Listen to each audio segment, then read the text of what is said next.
Yeah. Um, so that's really good. Can you talk a little bit? I think the main question that everybody's got is how is it that deposit lending works? Like, how does it actually work? And, what are the mechanisms behind it? And how is it that it can achieve such low rates? Okay, what's unusual about deposit lending is that it's just probably to touch a little bit on its history. In the UK and Europe, it's quite prevalent. It was first devised in the UK, and it now makes up around about 80% of the lending in Hong Kong, for example. And its basic structure is that you effectively, there's a minimum of $500,000 into the co-op to be able to access the facility, and we are only able to lend back to our members after their deposit's been in the co-op for 90 days. So effectively, you put $1 into the co-op and you have a $4 line of credit. So you put $500,000 into the co-op, and that gives you $2 million worth of land purchase and project construction costs, less your capitalized interest. So that effectively works out to somewhere between 3.7 and 3.8 times multiplication on the deposit that is left in the co-op. You in return get a CCU, and I'll touch on that a little bit more a bit later, but you receive a very valuable document that's been designed to essentially secure your funds on deposit. So your funds are never encumbered. They remain in cash in a bank account in Australia, major bank account in Australia, and audited monthly or reviewed monthly by our auditor and audited yearly, basically to ensure that at all times we are holding more first mortgage securities and cash than we actually give out CCUs. So that's the basic mechanism. We are limited. We can't, by legislation, we are only able to give out a 4-to-1 multiplication to our members, as opposed to banks that can go as high as 15-to-1. And we aren't able to lend the day you become a member. You have to have funds on deposit for 90 days before. So they're two rules that were put in place purely because, we didn't want to be, they didn't want us to be essentially a quasi bank. Sure. Which actually leads me neatly to a point, which is, it sounds to me like deposit lending is a little bit between, what a bank does and what we think of as traditional private lending. So, because banks are highly regulated by APRA and the various, entities that are out there, but particularly APRA. They have lots of requirements. They also have very, very low interest rates that are there. On the other hand, traditional private lending is it's only really regulated by contract law. So anything that can go into the contract can be there. And there's nothing about deposit limits or any of that stuff, which makes it very flexible. But on the other hand, sometimes not quite as orderly, if I can say it that way, as some of the bank stuff. But this is really sitting in between those two, which is really interesting. And it's also interesting because that's where the rates reflect, is that they're sort of between those two buckets.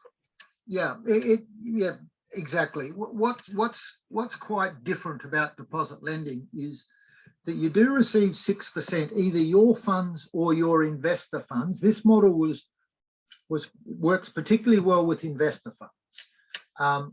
And even if you're using your own funds into the co-op, you do receive a 6% return on your money the entire time the funds are in the co-op. Anytime you draw down on a project, you pay 8%, but it is 8% that is only charged daily on what you draw.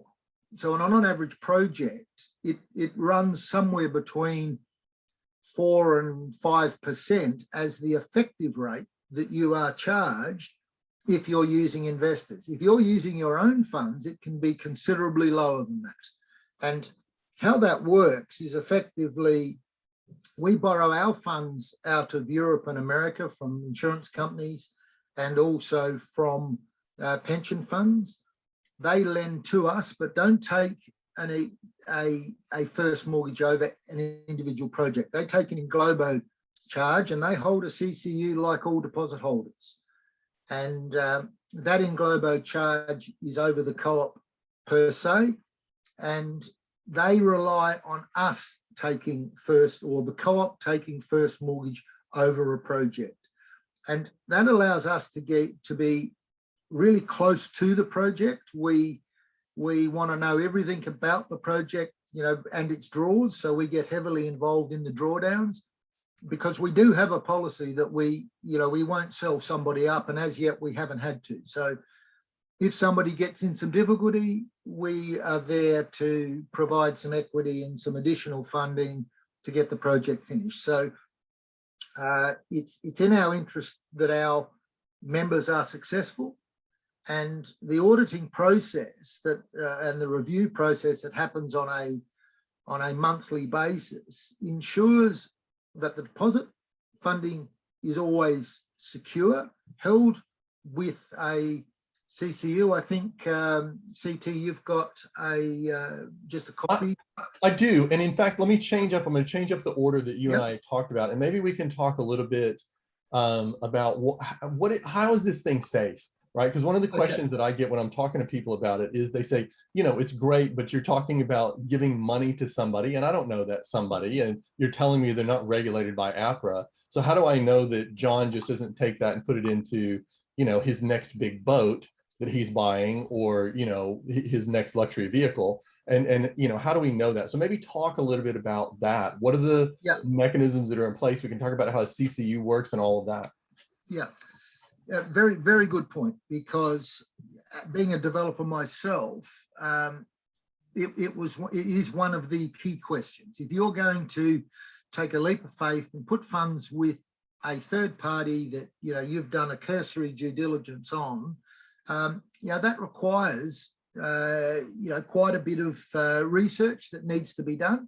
And it also requires quite a lot of diligence on our behalf. The Department of Justice in Victoria, they basically totally control our and approve any changes we make to our constitution, any changes that we might, you know, we have a prospectus that is updated on a regular basis, and they are totally across that.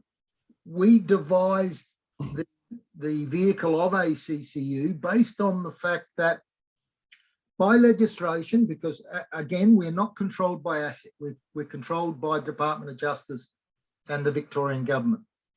So effectively what they do, what the Department of Justice insists, is that at all times we hold more first mortgage security and available cash than what we have deposit holders in the co-op. So that every deposit holder, we are currently running at around 1.3 times the CCUs on deposit. And a new audit report is about to come out. Each time we do an audit, that ratio has been increasing, because none of the principals of the co-op have been taking any money off the table. So what we're looking to do is give greater and greater security to the CCU holders, that the market could shift by 30, 40%, and yet their CCU still returns, you know, 100 cents in the dollar.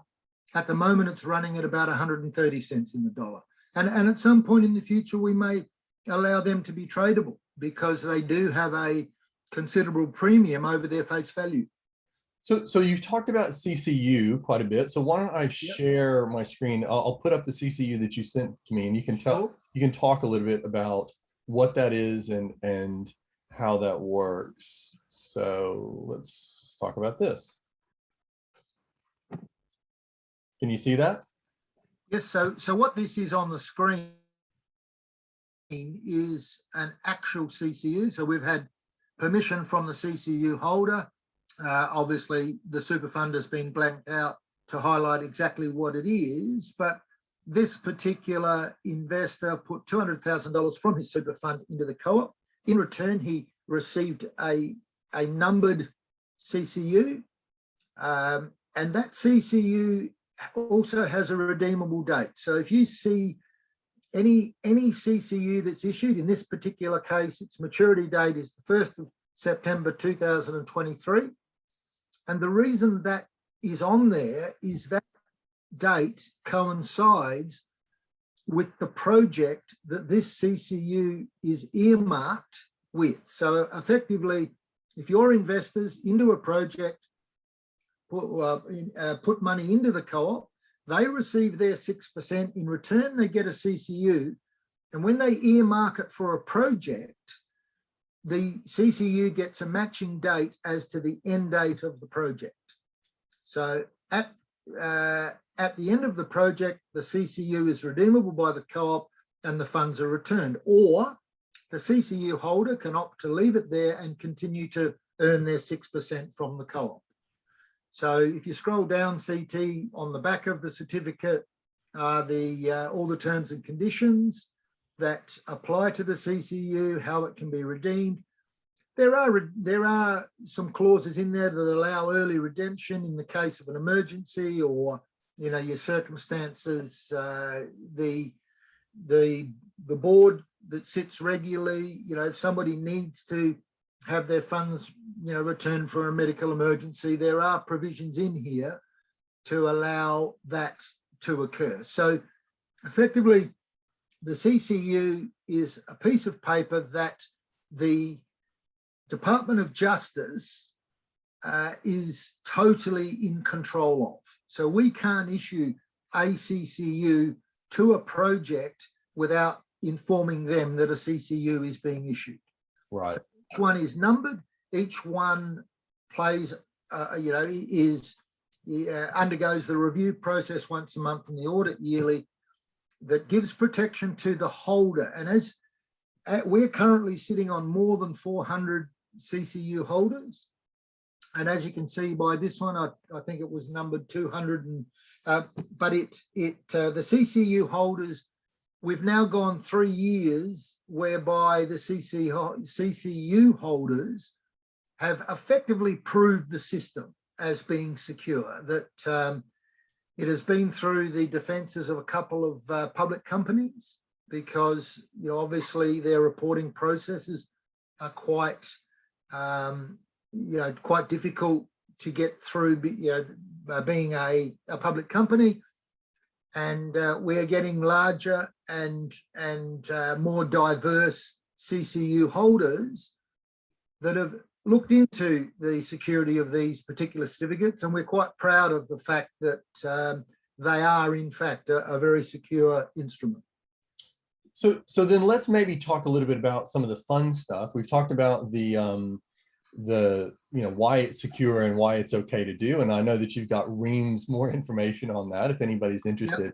Yep. But maybe let's talk a little bit about the fun stuff, which is if you've got a project, you know, I'm a developer and I want to do a project. Tell me how it goes. Tell me, what do I do? Okay. How's the screening process? All of that. Okay, so first step is we issue and via CT we issue what is called a fact find.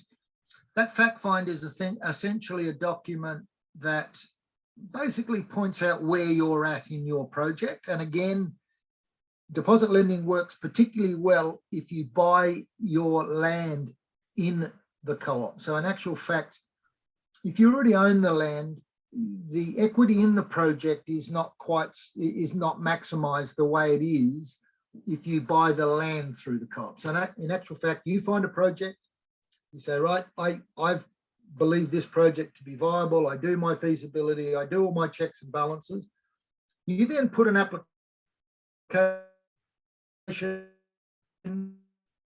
Oh, sorry, John, you're getting a little bit unstable. I know that John is out in the country right now, so sometimes the connection doesn't catch up. Go back a little bit. We missed you about the past 15 seconds. Okay. Okay. So effectively, you fill out a fact find. Are we having difficulty? Nope, you're okay. You're good. Okay, so we have effectively, you fill out a fact find that goes to the board. The board gives a provisional approval based on the information you've provided. The only establishment fee that's attached to this particular facility is a $2,500 fee plus GST that is only paid once we give you a provisional approval. And the only other fees that are attached are the legals, which run between $6,500 and $7,500. And there are some relatively small commissions that are, available to participants that put this together. But essentially, it is a very low establishment type facility. You fill out your fact find, we get you a provisional approval followed by a full approval once you provide all of the information that's in the fact find. So there's sort of two steps to that. And provided your project falls within our parameters, we then allow you to provide your own valuation. We don't have postcode restrictions, and we've just currently done a loan in India. So we're not even limited to the loans being in Australia. Obviously, the clients need to be in Australia and that type of thing. We don't demand directors' guarantees. We certainly ask for corporate guarantees. And we also are quite open to the type of project that it is. So it's, we're not hard and fast on, we have lent to a mining company. We have various abstract lending processes that effectively, providing you are able to prove the efficacy of your project that is viable, and our board is happy that your project is viable, we will take a close look at it. So that process is, we certainly don't drag that out. If we believe we can lend to your project, you'll know very quickly. Okay, fantastic. One thing I think we should do, we'll do a little bit, I want to share the spreadsheet that you sent through. We'll do that. Sure. And then I'd like to open it up to questions Sure. from folks who are out there. So for the attendees who are out there, if you have a question, if you can raise your hand, or you can send me a little note on the chat, and I'll unmute you and we can have that discussion. But first, let's take a look at this thing. All right. So can you see that? Certainly can. All right, good stuff. So explain what this is. Okay, what this is a calculator, an atypical calculator that has been put together to essentially explain just quickly what the process is and how we can get to between 3.5 and 4.5 interest. Well, effectively what you see here is, in the case of somebody putting $1 million into the co-op, Yep. on line 6, Yep. you'll see 1 million goes into the co-op. Yep. They've bought a property for 900,000 and Yep. got a 90-day settlement. Yep. Generally, most of our deposit holders seek a 30-day due diligence and a 90-day settlement. So that's sort of pretty well standard, so that they can get their investors together or their own cash together to put into the co-op. Once the $1 million goes into the co-op, you'll see in line 4, in column G, which is 4 months or 90 days after the funds were put on deposit with the co-op, that the property was settled for $954,000. Yep. Stamp duty. Okay, we've got a standard 6.1 in there. It does vary a little bit from state to state between 5.8 and 6.5, but we've just nominally put in some stamp duty in there. And then as of month 2, you start, you or your investor in line 24 starts receiving the 6% interest on, and that's paid monthly directly into their account or directly into your account, whichever the case may be. If it's your money, you get paid the 6% every month. So what that effectively does, it allows your investors to be first a little bit arm's length, and they get 6% from the co-op. So any profit you're sharing with them in the project is on top of that. Yeah. In the case it's your own money, you receive those funds. The interest, you'll see draws in month 6, 8, 10, 12, 14, 16. So those draws are the interest is calculated daily in line 22. Oh, John, you went quiet there for a second. I think we've got a bit of a slip. Case. Okay, you're back. You said that the interest is charged daily, and then you went quiet. So maybe Right. So the interest is payable or calculated daily at 8%.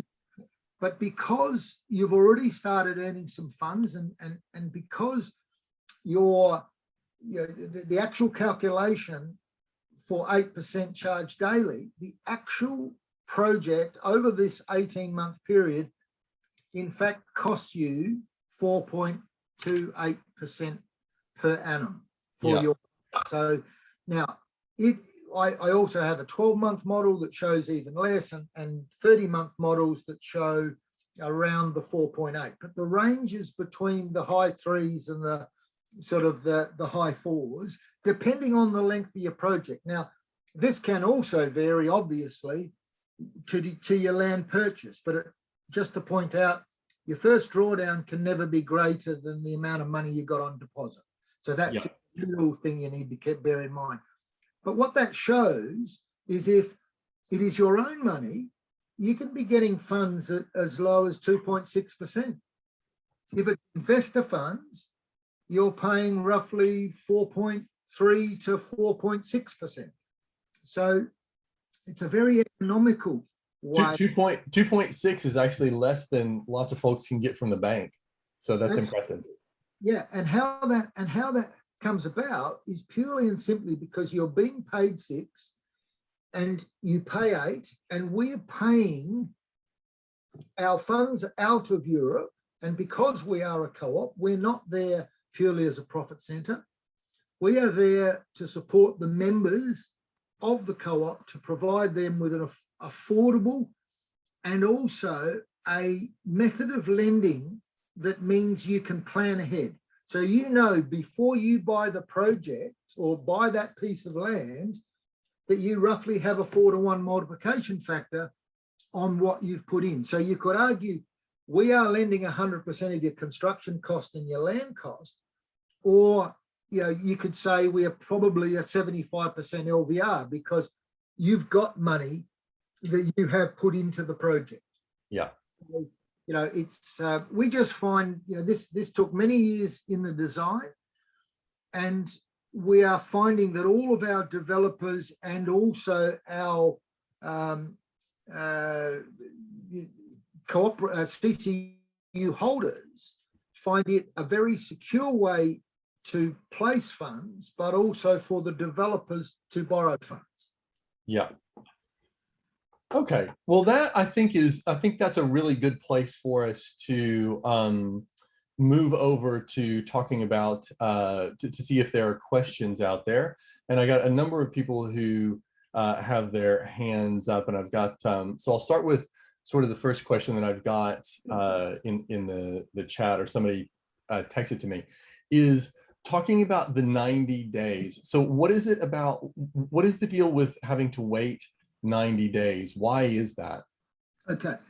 The fundamental reason why is that the Department of Justice don't want us just immediately lending to our members, because it then can be perceived that we should be controlled by APRA, because a bank, you can go to a bank and get money the next day, or 48 hours. Well, in our case you can't, because we're not competing directly with banks. Yeah. We do require you to be a member and have funds on deposit for your project for a minimum of 90 days. Now, that may change in the future. It may be shortened, down the track, but not without the approval of the Department of Justice. They've said that's what we would like you. So they've given us those parameters for now, but they have indicated they will look at that in the future. And, there may be some more news on that, later in the year. Okay, so that's good. I got another question. Do you have a minimum or maximum developer loan amount? Yes, we do have a minimum developer loan amount. Probably to explain it a different way, we have a minimum deposit amount, not loan amount. Okay, so that's two quite distinctly different things. So if effectively you put $500,000 into the co-op, which is the minimum amount depositable of either your funds or investor funds. So once you've got together either your own funds or your investor funds and put them into co-op, that allows you to do a project, but no limit to the size of that project. So effectively, with 500 in the co-op and you only need 500 for a project, there are no minimums to what you can borrow from the co-op. With even there's no practical limit, say $50,000 or 100 or something quite small. Yeah, you must have the 500,000 on deposit. But if I've got the 500,000 on deposit, and let's say that I just have got it there because let's face it, 6% is a pretty decent return just as an investment vehicle, and I decide that I want to make some renovations, right, to a small property that I have, and all I need is 50,000 or 20,000 or something very small. Yeah, look, obviously we need first mortgage security. Yep. To do an advance. So, consequently, are you going to go to that trouble of spending the money because those legals aren't due until the month leading up to your first drawdown? Yeah. So even the legals aren't required up front. That's only to prepare the mortgage documents, because any advance we do, we have to have first mortgage, and that's negotiable. Okay, so it tends to work that most people, we have a lot of developers with money in the co-op and no project. Yeah. So they sit their money in the co-op, and when a project comes along, they fill out a fact find, send it in, but not always do they have to draw the maximum of what their facility allows. And that's the point I was just making. Now, on the maximum side, we don't have a maximum. We are looking at the moment of a project with $50 million coming in on deposit. So we do have considerable size, and we couldn't have done that in year 1 and 2. But as we've been able to get the confidence of our lenders in Europe and America, they've also increased the size of our facility, because in the first few years, they wanted to see the mechanics and how it would work and all of that. They're now confident in our system and the Department of Justice system to the point where we can take on sizable projects. Obviously, our scrutiny on the larger projects is much closer because of the fact that it makes up a big chunk of our portfolio. Yeah, understood. Okay, I guess another question that has come in, and it's a little bit related to that, is it's just probing the thing about no postcode restriction. So, and kind of going along with that is the type of project. So I guess one of the questions, maybe building on that, the question from the audience is, how is it that you can, have effective governance over a project that's, somewhere out in the territory, or as you said, that's in another country? Like, how do you do that? Purely the strength of the developer. So we won't allow a developer to lend in another country unless they're a sizable developer in our country. So, the very fact that they are a sizable developer here, and we can look into their background and their history and projects they've done. So we certainly don't lend to projects that don't have principals based here in Australia. So the principals of that company and their entity and their history and their ability to complete a successful project plays a role. Obviously somebody doing their first project will get a lot more scrutiny from us than somebody that's been doing it 30 years, that we can see a considerable track record. And because most of the members and the principals have been in the property and in the development and financing game for many, many years, there's not too many people that we're not aware of, and what their history is, and how many projects, and what projects belong to them. Yeah. Okay. That, you know, so that plays and you the other comment you made was, you know, how can we lend in the territories, or how can we lend in the country? Well, one of the limitations that we certainly found from the private lending market was they were very restrictive to capital cities. You know, they had a very small niche of codes that you could lend to. And when we first devised the co-op, we made it an absolute principle that we didn't want postcode restrictions, because if your project is viable and we're comfortable that your valuation is genuine and your sales projections are accurate, there's no reason why a regional development can't be as successful, and sometimes even more successful than a major city, because quite often they don't have the competition. So you don't have as many developers working in that space. And it purely comes down to, is that project viable? And obviously, you know, the further out of the way you go, we will have a closer look at the marketing side of it to see how you're going to market that property. And we don't discourage pre-sales. We want you to have pre-sales. We just don't make it mandatory that you have to have a set amount before we will look at your project. So that's a real core to what we're doing. It's a bit like also whether you've got equity in the project. You know, we want you to have as much equity as possible, because that, A, it protects us, but it also protects your project. The more equity you have in your project, the more ability you have to ride out any waves that might appear in the future. And so, you know, pre-sales does that. Certainly equity in the project does that. And also your capacity to ride out any bumps. So we do take a lot of, a very, very close look at the person, but we don't make all our decisions based on your success or failures, because we're developers and we recognize that not every project is 100% successful. You know, that if you've done a lot of projects, you've had projects that have been difficult. And unfortunately, mainstream lending, and the banks in particular, you know, will pick on one difficult project to penalize you for the other 15 great projects you've done. Yeah. You know? So because we're coming from a developer's hat, and we are looking to grow our co-op model, we're a little bit more open to have a look at your complete picture, not just the one project that didn't work. And if you've been in it long enough, you are going to get some that are, you know, COVID's even proving that you know, in the commercial space is a tough place to be at the moment, where resi and high rise and land subdivision seems to be, you know, barreling along. Yeah.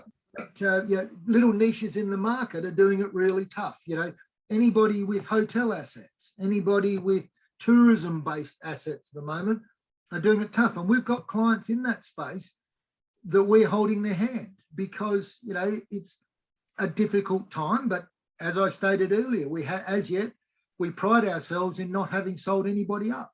Yeah, no, that's really good. That's really good. I have another question from Bruno, who asked, are investors' deposit funds reserved only for that investor's projects? Yes, can only be. And the expiry date of their CCU matches the project, and it can only be used for one project. And obviously, if it was used for two projects, it would totally throw out the auditing process, because again, you need to be able to match the valuations and the cash being held. So, you know, we do updated valuations during the life of the project. You know, there are you know, QSs that are required during the life, but not to the level that banks and private lenders require, because, you know, during COVID, it's been really tough to always do your drawdowns during COVID. Well, we even, you know, go to the extent of people sending in videos of the sites. You know, if if we've got a QS going there, you know, every third drawdown, and the other 2 times there's video where our panel can see that you're actually spending the money on the drawdowns, and that we can see progress on the site from the last time you sent in a video. You know, we have directors that visit sites on a regular basis so that they're across the projects in case there is some assistance required. So we take a more hands-on role in working with our developers, because we'd like you in the co-op for the long term, and also like you to leave your profits in the co-op, so that gives you a line of credit for the next project you do.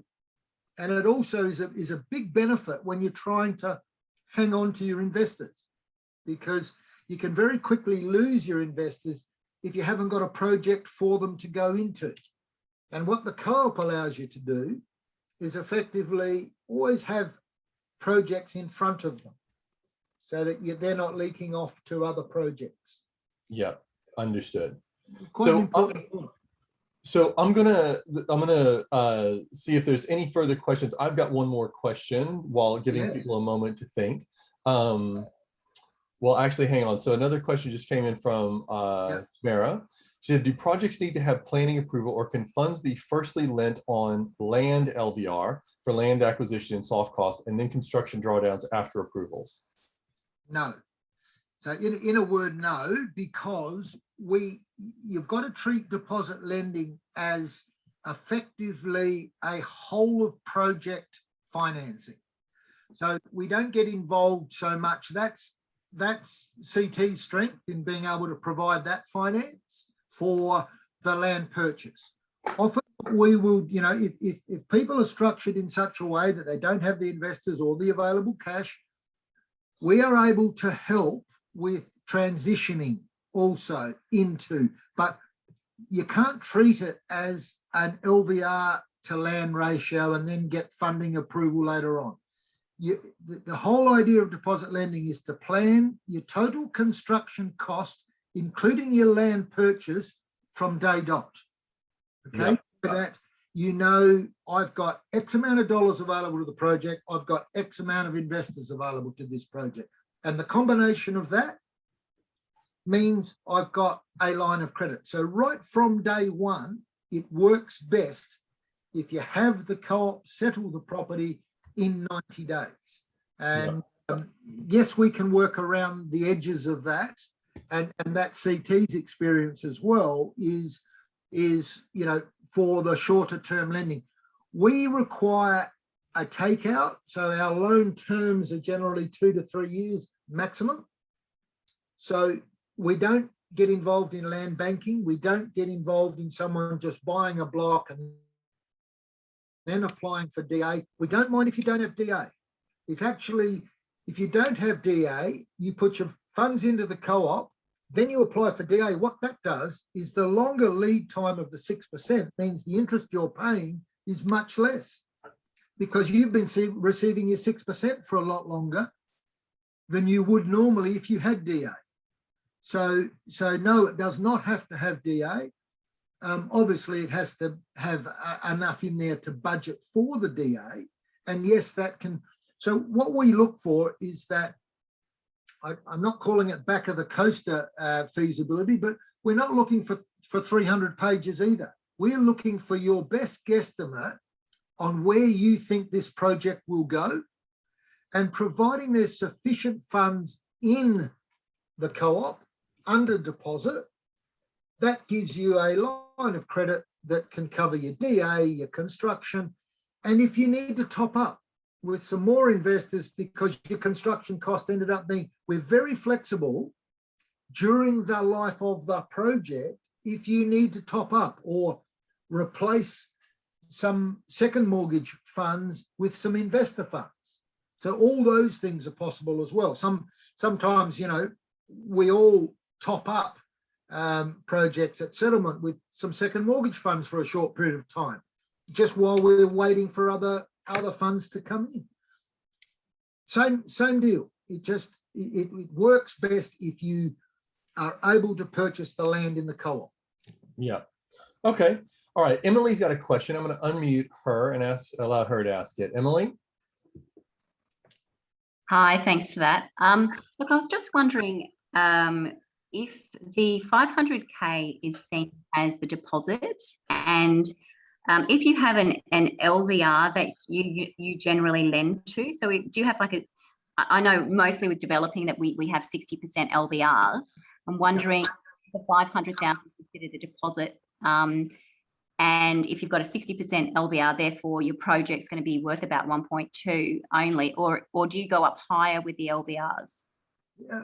Very good question. The LVR that we use is effectively 100% of your construction and land cost, but it must not be any higher than 4 times your deposit. So effectively, your 500,000 that you put into the co-op gives you a line of credit up to 2 million of draws, including capitalised interest. So effectively, your 500,000 can take you up to 3.7 or 3.8% multiplication, which will take you up to $1.8 million. So effectively, you can argue that you're getting a much higher LVR than 65%, because you're able to do a project with capitalised interest and construction cost and land purchase that takes you up into the 1.8 type territory, leaving room for some capitalised interest in your 4-to-1 multiplication. Yep. Okay, great. Thank you. Okay? Yep. All right, and I think we have another question. I'm going to unmute Bruno. Bruno, are you there?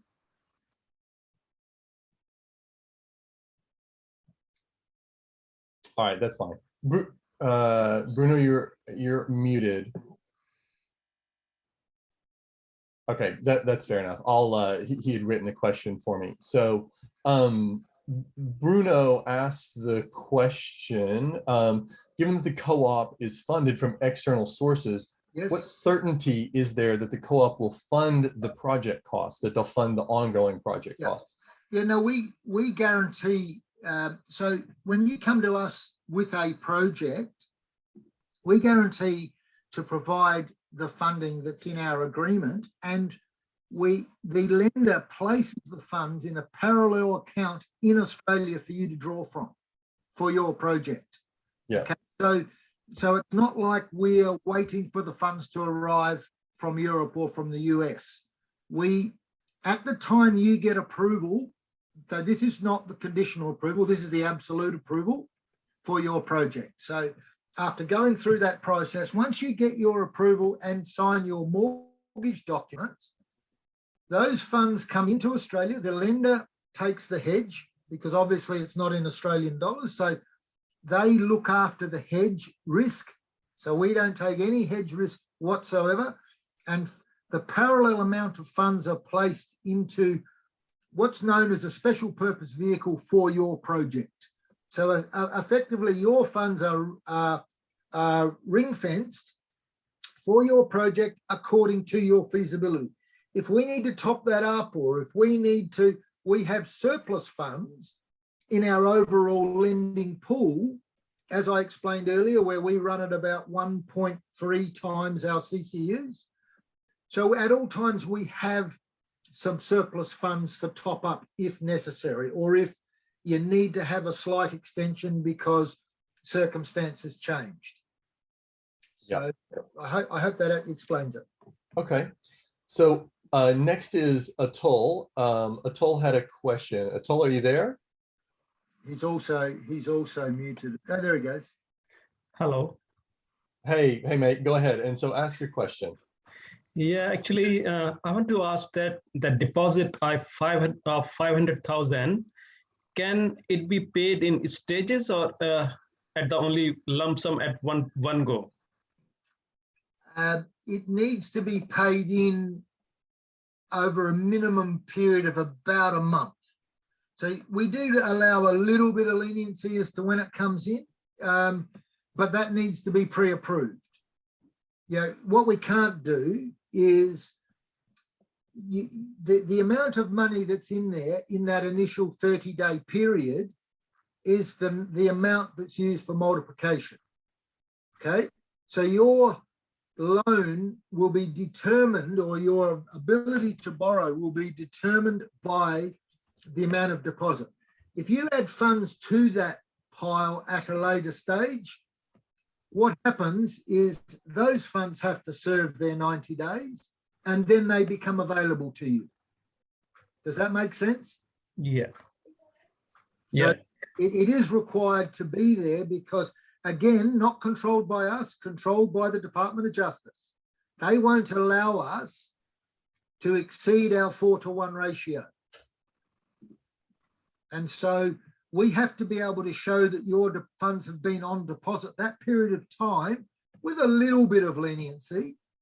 But, you know, principally, we've got to be able to prove that you made those funds available and that your loan facility is determined by those funds being on deposit.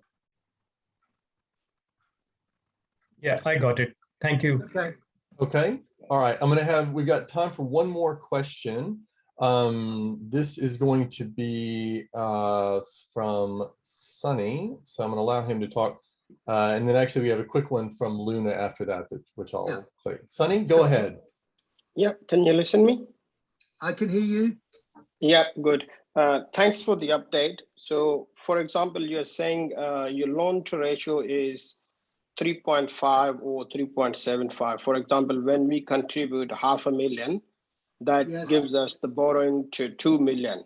So that's Correct. including our $500,000 plus 1.5 or $500,000 plus 2 million. No, you must view it that your $500,000 is never touched.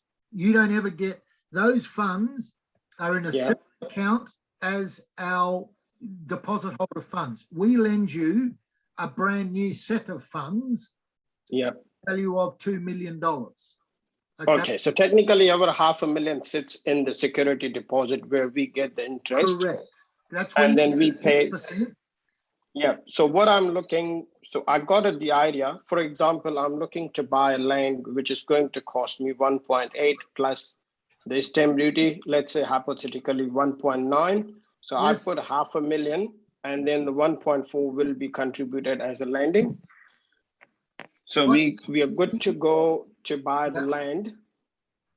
Yeah. Now, what we do need in that case is to know how you're going to develop that land.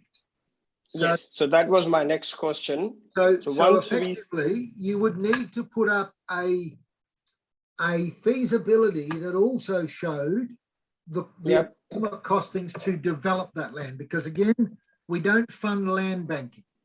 Okay, so the fact that you're paying 1.9 for that land, and let's say hypothetically, is it land subdivision? Are you looking to subdivide that land? Yes.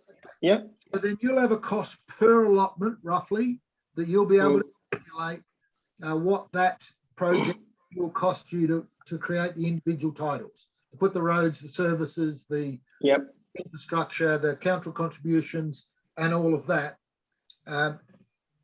Effectively, let's say hypothetically, that's going to cost you another 2 million.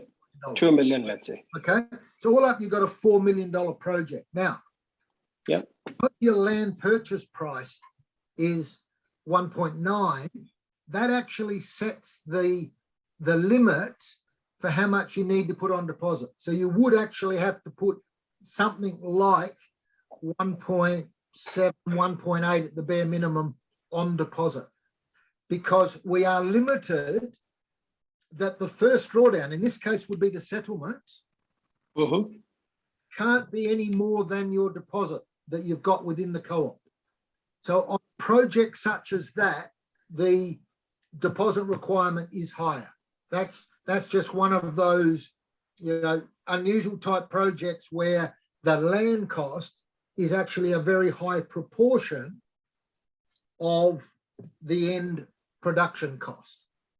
Okay, so you do need to bear in mind that we are unable to advance any more than the value of your funds on deposit for the first drawdown at 90 days. I hope that. Okay, so if, for example, that project was an $8 million project, you know, and you were planning to do some townhouse construction or some, you know, further construction on that land, your 1.8, your 1.9 would still remain the same, because it would just give you a 4-to-1 multiplication.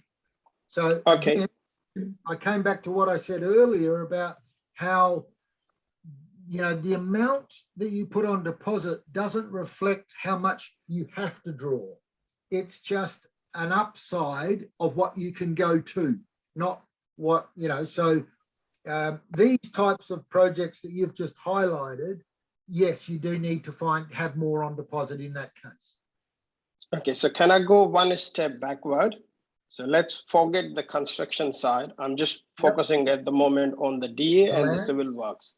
Land, and I can do the DA, I can spend the money, I don't need money to borrow. And to do the civil works, for example, we need another 2 million. So 2 million plus 2 million land cost, I'm looking total 4 million. So if I put a deposit of $1 million, then are we still able to borrow 3 million to do the civil works, get to the title stage? Yeah, as I just explained, in that particular case, you do have to have a larger deposit because your settlement cost is 1.9. Yeah.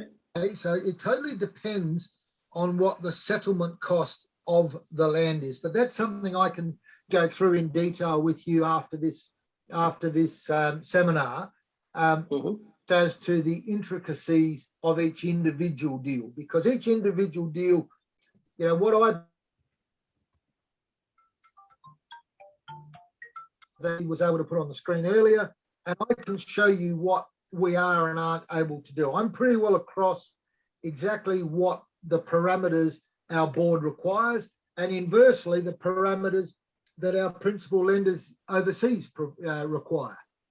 Okay. So, go through that with you with a fine-tooth comb, because you've got to also bear in mind, you've got to also add your interest, capitalized interest cost to that as well, and your, you know, your titling cost, that type of thing, you know. So looking at, you know, the big picture, we tend to look at all projects across their entire construction phase rather than just look at the land purchase and the DA side. If I could do this, I'm gonna actually, we're starting to come up to the end of time, and I just want to be respectful of everyone's time. So what I would actually suggest is, Sunny, if I can get you to in the comments, if I can get you to give me your number, I'll arrange a call with you and John to talk about this directly. And I would make that same offer to anybody else who's on the call who wants to have a specific follow-up, is just let us know, because we've run a little bit past the time that I thought. I think what we'll go ahead and do is, like I said, we'll go ahead and wrap this up. I will send out to everyone who registered, or if you want to alert me in the chat section, if you want to give me your contact details, either one of those, I'll send out something that has some information from John about how this works, some contact information for how do you do it, and a link to the video for this so that you can watch it again. So with that, I would like to thank John for his time. Thank you so much for explaining that. That's a really, really great solution. It's something that's kind of new and interesting in the market. Thank you to all the participants. I really appreciate your time as well. Like I said, if you'd like more information or you'd like to have a separate call, feel free to either contact me directly at my phone number is 0435-894-231. And my email is ct.johnson, JOHNSON, @fundingdoctor.com.au. All right. Thank you guys so much. I really appreciate it. Thanks, guys. Cheers. Thank you. Bye.